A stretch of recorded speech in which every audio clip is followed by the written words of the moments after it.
ಇಬ್ಬರ ವಿರೋಧಕ್ಕೆ ಪರಿಹಾರ ಎಲ್ಲಿ? ಅಥಾಹ ಭಗವಾನ್ ಚತುರ್ಮುಖ ಹೇಳ್ತಾನೆ, ಅರಜರಾತ್ತಾಯುಧೋ ಯೋತ್ಸ್ಯತಿ ಯತ್ಪಕ್ಷೇತೆ ಜೇತಾ ಇತಿ. ಯಾರ ಪರವಾಗಿ ರಜಿ ಆಪ್ತಾಯುಧ ಯೋತ್ಸ್ಯತಿ, ಧನುಸ್ಸನ್ನೆತ್ತಿ ಯುದ್ಧ ಮಾಡುತ್ತಾನೋ, ಆಯುಧವನ್ನೆತ್ತಿ ಹೋರಾಡುತ್ತಾನೋ, ತತ್ಪಕ್ಷ ಜೇತ, ಅವನ ಪಕ್ಷವು ಗೆಲ್ಲುತ್ತೆ.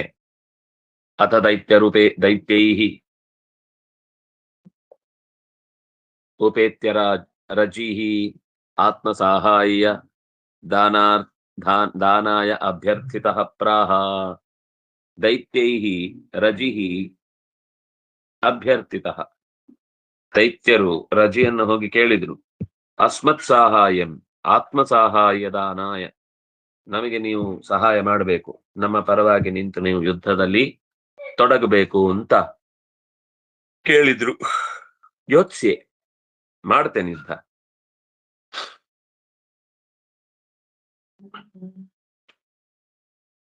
ಯುದ್ಧ ಮಾಡ್ತೇನೆ ಭವತಾಮರ್ಥೆ.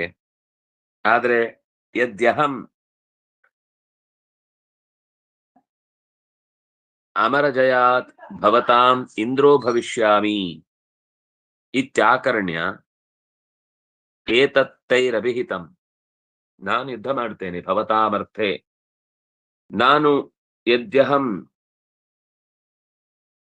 ಅಮರಜಯಾತ್, ಅಮರರನ್ನು ಗೆದ್ದೆ ಅಂತಾದ್ರೆ, ಭವತಾಂ ಇಂದ್ರೋ ಭವಿಷ್ಯಾಮಿ, ನಿಮ್ಮ ಒಡೆಯನಾಗ್ತೇನೆ, ನಿಮ್ಮೆಲ್ಲರಿಗೂ ನಾಯಕ ನಾನಾಗ್ತೇನೆ. ನಾನು ದೇವತೆಗಳನ್ನು ಗೆದ್ದು ಕೊಟ್ರೆ ನಿಮ್ಮ ಸೈನ್ಯದ ಅಥವಾ ನಿಮ್ಮ ಪರಿವಾರದ ನಾಯಕನಾಗಿ ನಾನು ಮೆರೀತೇನೆ. ಅದಕ್ಕೆ ನೀವೆಲ್ಲ ಒಪ್ಪಬೇಕು ಅಂತ ಹೇಳ್ತಾನೆ. ಅವರು ಹೇಳ್ತಾರೆ, ಭವಿಷ್ಯತಿ ಇತಿ ಆಕರ್ಣ್ಯ, ಇದನ್ನ ಕೇಳಿ ತತ್ತೈಹಿ ಅಭೀತಂ, ಅವ್ರು ಹೇಳ್ತಾರೆ, ನವಯಂ ಅನ್ಯಥಾ ವದಿಷ್ಯಾಮಃ ಅನ್ಯಥಾ ಕರಿಷ್ಯಾಮಃ ಅಸ್ಮಾಕಮಿಂದ್ರಃ ಪ್ರಹ್ಲಾದಃ ತದರ್ಥಂ ಏವ ಅಯಂ ಉದ್ಯಮಃ ಇತ್ಯುಕ್ತ್ವಾ ಗತೇಷು ಅಸುರೇಷು ದೇವೈಃ ಅಪಿ ಅಸೌ ಅವನಿಪತಿಃ ಏವಮೇವೋಕ್ತಃ ತೇನಾಪಿ ಚ ತಥೈವೋಕ್ತೆ ದೇವೈಃ ಇಂದ್ರಸ್ತ್ವಂ ಭವಿಷ್ಯಸಿ ಇತಿ ಸಮನ್ವೀಪ್ಸಿತಂ. ಒಂದು ಸಾಲಲ್ಲಿ ಕಥೆನೆ ಮುಗಿಸ್ಬಿಟ್ರು. ನವಯಂ ಅನ್ಯಥಾ ವದಿಷ್ಯಾಮಃ, ಆಗದು. ನವಯಂ ಅನ್ಯಥಾ ಕರಿಷ್ಯಾಮಃ, ನಮ್ಗೆ ಏನಾದ್ರೂ ಇಂದ್ರ ಪ್ರಹ್ಲಾದನೆ, ನಮ್ಗೆ ಯಾವತ್ತೂ ಕೂಡ ಇನ್ನೊಬ್ಬನನ್ನ ನಾಯಕನನ್ನಾಗಿ ಒಪ್ಪಿಕೊಳ್ಳುವ ಜಾಯಮಾನ ನಮ್ಮಲ್ಲಿಲ್ಲ. ಅದೇಗಾಗುತ್ತೆ? ಇನ್ಯಾವುದೋ ಸಂಘಕ್ಕೆ, ಆ ಸಂಘದಲ್ಲದವರು ಹೇಗೆ ಒಡೆಯರಾಗ್ತಾರೆ? ಅದು ಸಾಧ್ಯ ಇಲ್ಲ. ನಮ್ಮ ಸಂಘಕ್ಕೆ ನಮ್ಮವರೇ ಒಡೆಯರಾಗಬೇಕು, ನಮ್ಮ ಗುಂಪಿಗೆ ನಮ್ಮಲ್ಲೇ ಯಾರಾದ್ರೂ ಒಬ್ರು ಒಡೆಯರಾಗಬೇಕು. ಬೇರೆಯವರಿಗೆ ಆಕ್ಷೇಪ ಮಾಡುವಾಗ ನಾವು ಒಡೆಯರಾಗ್ಬೋದಾ ಅಂತ ಕೇಳ್ತಾರೆ. ಇದು ಜನರಲ್ ಭಾರತೀಯತೆ, ಸಂವಿಧಾನ, ಎಲ್ಲರಿಗೂ ಸಮಾನವಾದ ಹಕ್ಕಿದೆ ಅಂತೆಲ್ಲ ಬೊಬ್ಬೆ ಹೊಡಿತಾ ಇರ್ತಾರೆ. ವಾಪಸ್ ಅವ್ರಿಗೆ ಮಾತ್ರ ಪ್ರಶ್ನೆ ಕೇಳಿದಾಗ ಆಗಲ್ಲ ಆಗಲ್ಲ ಆಗಲ್ಲ ಆಗಲ್ಲ,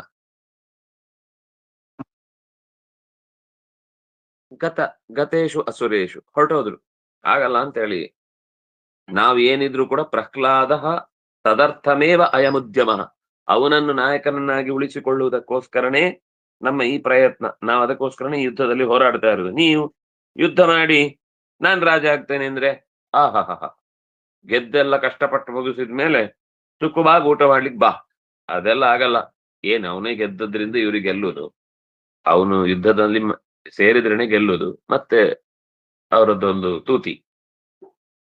ಅದೇ ತರ ದೇವೈರಪಿ ಅಸೌ, ದೇವತೆಗಳು ಕೂಡ ಅವನಿಪತಿ, ಈ ರಾಜನು ಏವಮೇವ ಉಕ್ತಃ, ಹೀಗೆ ಹೇಳಲ್ಪಟ್ಟ, ತೇನಾಪಿ ಚ ತಥೈವ ಉಕ್ತೆ, ಅವನದೇ ಮಾತುಗಳನ್ನು ಹೇಳಿದ. ಯುದ್ಧ ಮಾಡೋದಕ್ಕೆ ಏನ್ ತೊಂದರೆ ಇಲ್ಲ, ನಾನು ಅಸುರರನ್ನ ಗೆದ್ದ ಬಳಿಕ ನಿಮ್ಮ ತಂಡದ ನಾಯಕನಾಗಿ ನನ್ನನ್ನ ಮೆರೆಸಬೇಕು, ಇಂದ್ರಸ್ತೋಂ ಭವಿಷ್ಯಸಿ, ಈ ಕೇಳಿದ ತಕ್ಷಣ ನೀನ್ ಇಂದ್ರ ಆಗ್ತಿ, ನೀನ್ ಇಂದ್ರ ಆಯ್ತಾ, ಇತಿ ಸಮನ್ವೀಪ್ಸಿತಂ, ಹೀಗೆ ಹೇಳಿ ಸ್ವೀಕಾರ ಮಾಡಿದ್ರು.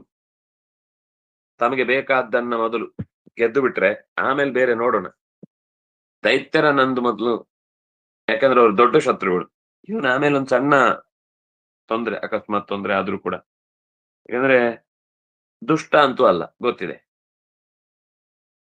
ರಜಿನಾಪಿ ದೇವ ಸೈನ್ಯ ಸಹಾಯೇನ ಅನೇಕೈ ಮಹಾಸ್ತ್ರೈ ತದಶೇಷ ಮಹಾಸುರ ಬಲಂ ನಿಸೂದಿತಂ.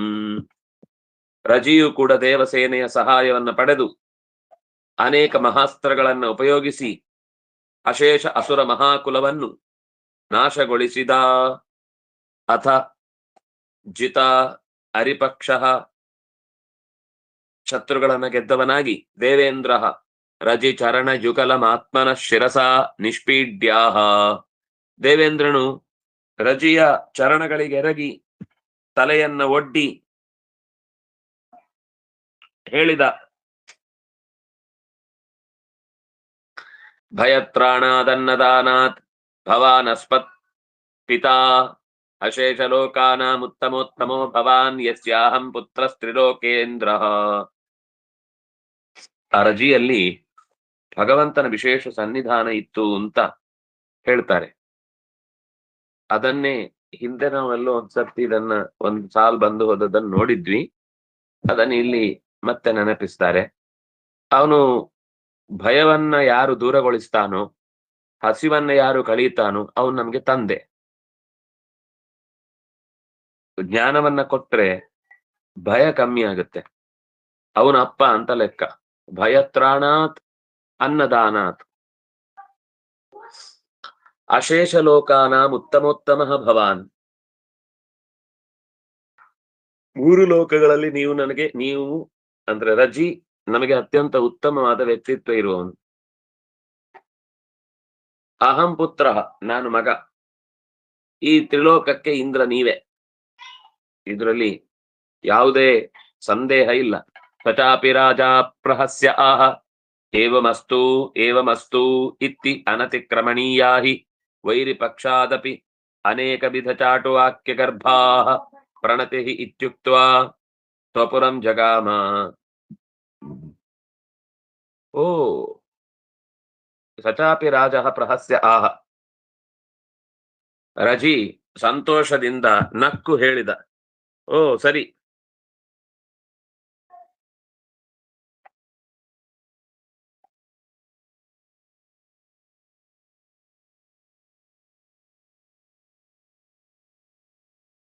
ಶತ್ರುಗಳು ಕೂಡ ನಾನಾ ಪ್ರಕಾರವಾಗಿ ಅನುನಯಗೊಳಿಸಿ ಏನೆಲ್ಲ ನನ್ನನ್ನ ಸೆಳಿಲಿಕ್ಕೆ ಬಂದ್ರು, ಆದ್ರೆ ನೀವು ಹಾಗೆ ಮಾಡ್ಲಿಲ್ಲ. ಪ್ರಣತಿ,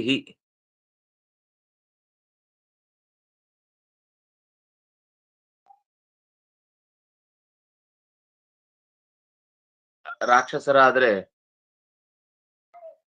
ಕೊಡ್ತೇವೆ ಅಂತ ಹೇಳಿ ಆಮೇಲೆ ಕೈ ಕೊಡ್ತಿದ್ರು. ಆದ್ರೆ ನೀವು ವೈರಿ ಪಕ್ಷದವರಂತೆ ಮಾಡದೆ ನಾನಾ ವಿಧವಾದ ಚಾಟು ವಾಕ್ಯ, ಅಂದ್ರೆ ಕೇಳಲಿಕ್ಕೆ ಭಾರಿ ಖುಷಿ ಕೊಡುವಂತಹ ಮಾತುಗಳನ್ನ ಹೇಳಿ ಪುಸ್ಲಾಯಿಸ್ತಿದ್ರು. ನೀವು ಹಾಗೆ ಮಾಡ್ಲಿಲ್ಲ. ಹೀಗೆ ಹೇಳಿ ಸ್ವಪುರಂ ಜಗಾಮ, ಸೀದಾ ವಾಪಸ್ ತನ್ನ ರಾಜಧಾನಿಗೆ ಹೋಗ್ಬಿಟ್ಟ. ದೇವತೆಗಳ ಲೋಕದ ನಾಯಕತ್ವವನ್ನು ವಹಿಸ್ಲಿಲ್ಲ. ಶತಕ್ರತೂಹು ಅಪಿ ಇಂದ್ರತ್ವಂ ಚಕಾರ. ಹಾಗಾಗಿ ಕೊನೆಗೆ ಶತಕ್ರತುವಾದ ಇಂದ್ರನೇ ಆ ಪದದಲ್ಲಿ ಕೂತ. ಸ್ವರ್ಯಾತೆ ತುರಜೌ ನಾರದರ್ಶಿಚೋದಿತ ರಚಿ ಪುತ್ರ ಶತಕ್ರತು ಆತ್ಮಪಿತೃಪುತ್ರಂ ಸಮಾಚಾರಾತ್ ರಾಜ್ಯಂ ಯಾಚಿತವಂತಹ. ಆದ್ರೆ ಏನಾಯ್ತು, ಅಧಿಕಾರ ಇತ್ತು, ರಜಿಗೆ ಯಾವಾಗ ಬೇಕಾದ್ರೂ ಹೋಗ್ಬೋದಿತ್ತು. ರಜೆ ಸ್ವರ್ಗವಾಸಿ ಆದ್ಮೇಲೆ, ಅವನು ದೇಹ ತ್ಯಾಗ ಆದ್ಮೇಲೆ ನಾರದರು ರಜಿಯ ಮಕ್ಕಳನ್ನ ಒಂದ್ಸರ್ತಿ ಪ್ರೇರಣೆ ಮಾಡ್ತಾರೆ. ನಿಮ್ಮ ಅಪ್ಪ ಸ್ವರ್ಗವನ್ನು ಗೆದ್ದಿದ್ದ, ನಿಮ್ಮ ಆಸ್ತಿ ಅಲ್ಲಿದೆ, ನಿಮ್ ಹೆಸರಲ್ಲಿ ಇದೆ ಅದು, ನೋಡಿ ನಿಮ್ಮಪ್ಪ ಗೆದ್ದಿದ್ದು. ಅದು ನಿಮ್ಗೆ ಸಿಗಬೇಕಿತ್ತು. ನೀವು ಹಾಗೆ ಬಿಟ್ಟು ಕೂತಿದ್ದೀರಲ್ಲ.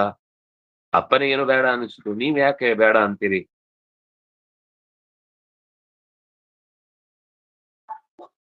ಈ ತಂದೆಯ ವಸ್ತು ಏನಿದೆಯೋ ಅದು ಮಕ್ಕಳದ್ದೂ ಹೌದು.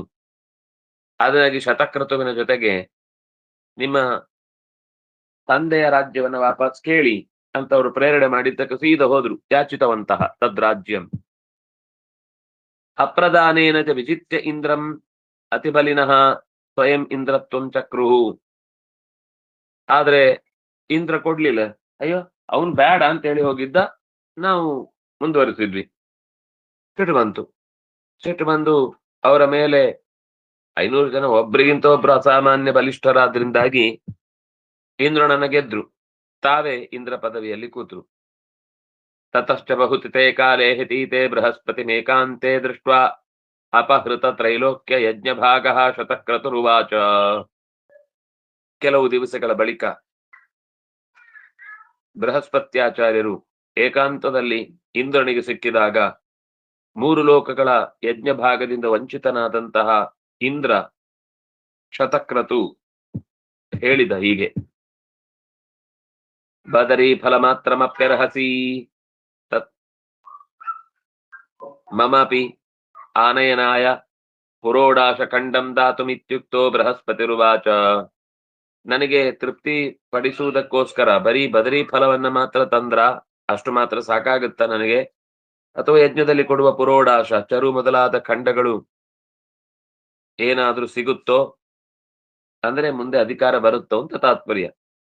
ಬೃಹಸ್ಪತಿರುವಾಚ ಯದ್ಯೇವಂ ವಯವಾ ತ್ವಯಾಹಂ ಪೂರ್ವಮೇವ ಚೋದಿತಸ್ಯಾಂ ತನ್ಮಯಾ ತದರ್ಥಂ ಕಿಮಂ ಅಕರ್ತವ್ಯಂ ಇತ್ಯಲ್ಪೈರೇವ ಅಹೋಭಿಃ ತ್ವಾಂ ನಿಜಂ ಪದಂ ಪ್ರಾಪಯಿಷ್ಯಾಮೀತ್ಯಭಿಧಾಯ ತೇಷಾಂ ಅನುದಿನಂ ಆಭಿಚಾರಿಕಂ ಬುದ್ಧಿಮೋಹಾಯ ಶಕ್ರಸ್ಯ ತೇಜೋಭಿವೃದ್ಧಯೇ.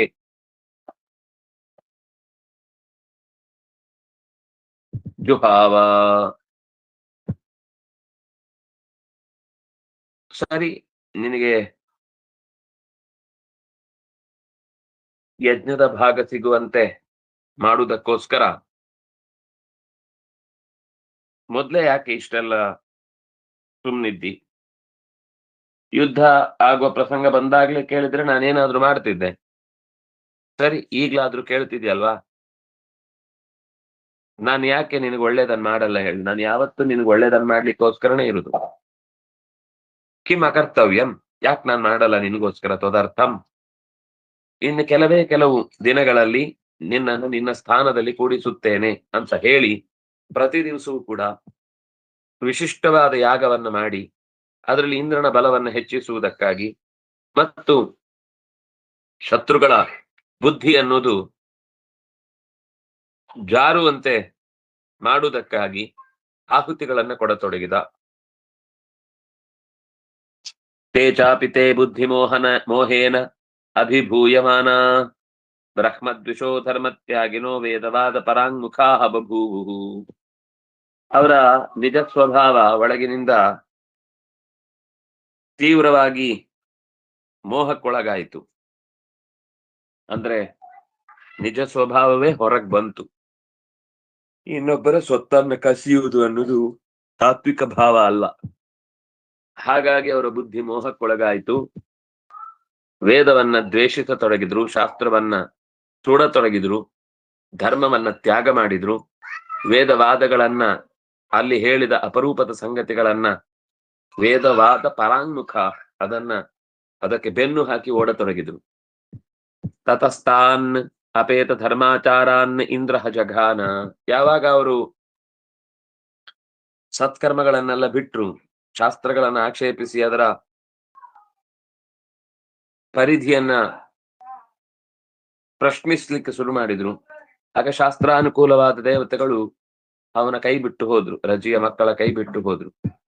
ತೇನ, ಅದರಿಂದಾಗಿ ಅಧರ್ಮಾಚಾರಿಗಳಾಗಿ ಲೋಕದಲ್ಲಿ ಅತ್ಯಂತ ಪಾಪವನ್ನು ಕಟ್ಟಿಕೊಂಡ್ರು. ಇಂದ್ರ ಅವರನ್ನ ಕೊಂದ. ಪುರೋಹಿತ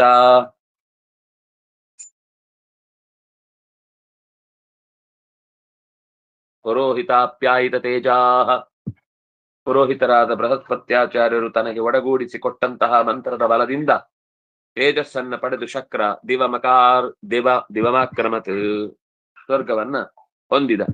ಏತದಿಂದ್ರಸ್ಯ ಸ್ವಪದಚ್ಯವನಾತ್ ಆರೋಹಣಂ ಶುತ್ವಾ ಪುರುಷಃ ಸ್ವಪದ ಭ್ರಂಶಂ ದೌರಾತ್ಮ್ಯಂಚನಾಪ್ನೋತಿ. ಯಾರು ಈ ಕಥೆಯನ್ನು ಶ್ರದ್ಧೆಯಿಂದ ಕೇಳ್ತಾನೋ ಅವನಿಗೆ ತನ್ನ ಯಾವುದಾದ್ರೂ ಯೋಗ್ಯವಾದ ಸ್ಥಾನ ಸಿಗದೆ ಇನ್ನೊಬ್ಬರಿಂದ ಅಪಹೃತವಾಗಿದ್ರೆ ಅಥವಾ ತಾನೇ ಆ ಸ್ಥಾನಕ್ಕೆ ಸರಿಯಾದ ಪ್ರಯತ್ನದಲ್ಲಿ ಸೋತಿದ್ರೆ ಅದನ್ನ ಮತ್ತೆ ನಡೆಸಿ ಆ ಸ್ಥಾನವನ್ನ ಬರ್ತಾನೆ. ಸ್ವಪದ ಚವನಾತ್ ಆರೋಹಣಂ ಶುತ್ವ, ತಮ್ಮ ಪದದಿಂದ ಇಳಿದು ಮತ್ತೆ ಮರಳಿ ಸ್ವಸ್ಥಾನವನ್ನ ಏರಿದ ಈ ಕಥೆಯನ್ನ ಕೇಳಿದ್ರೆ ಸ್ವಪದ ಭ್ರಂಶಂ ದೌರಾತ್ಮ್ಯಂಚ ನಾಪ್ನೋತಿ, ತಾನು ತನ್ನ ಈಗ್ಲೇ ಇರುವ ಸ್ಥಾನದಿಂದ ಚ್ಯುತಿಯಾಗುವುದಿಲ್ಲ, ಅಕಸ್ಮಾತ್ ಚ್ಯುತಿಯಾಗಿದ್ರೆ ಮತ್ತೆ ಸ್ವಪದವನ್ನ ಪಡೆಯುವುದಕ್ಕೆ ಅವನಿಗೆ ಶಕ್ತಿ ಬರುತ್ತೆ. ರಂಭಸ್ತ್ವನಪತ್ಯೋ ಅಭವತ್, ಇನ್ನು ರಜಿ ಅದಾದ್ಮೇಲೆ ರಂಭ ಅಂತ ಒಬ್ಬ ಇದ್ದ. ಆ ರಂಭ ಅನಪತ್ಯೋ, ಮಕ್ಕಳಿಲ್ಲದೆ ಅವನ ಕಾಲ ಮುಗಿಯಿತು.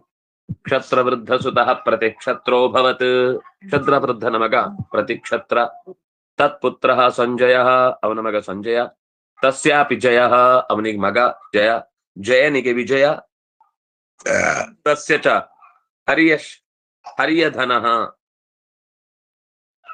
ಹರ್ಯಧನನಿಗೆ ಸುತ ಸಹದೇವ. ಸಹದೇವನಿಗೆ ಅಧೀನಃ, ಅಧೀನನಿಗೆ ಜಯಸೇನ. ಜಯಸೇನನಿಗೆ ಸಂಸ್ಕೃತಿ, ಸಂಸ್ಕೃತಿಗೆ ಕ್ಷತ್ರಧರ್ಮ. ಹೀಗೆ ಕ್ಷತ್ರವೃದ್ಧನ ವಂಶ ವಿಸ್ತೃತವಾಯಿತು. ತಥೋ ನಹುಷ ವಂಶಂ ಪ್ರವಕ್ಷ್ಯಾಮಿ, ಮುಂದೆ ನಹುಷನ ವಂಶವನ್ನ ಹೇಳಲಿದ್ದೇನೆ ಅನ್ನುವಲ್ಲಿಗೆ 9ನೆಯ ಅಧ್ಯಾಯ ಮುಕ್ತಾಯ ಆಯಿತು. ನಾಳೆ ಮತ್ತೆ 10ನೆಯ ಅಧ್ಯಾಯವನ್ನು ಚಿಂತಿಸೋಣ. ಶ್ರೀ ಹರಿಪ್ರಿಯತಾಂ. ಶ್ರೀಕೃಷ್ಣಾರ್ಪಣಮಸ್ತು.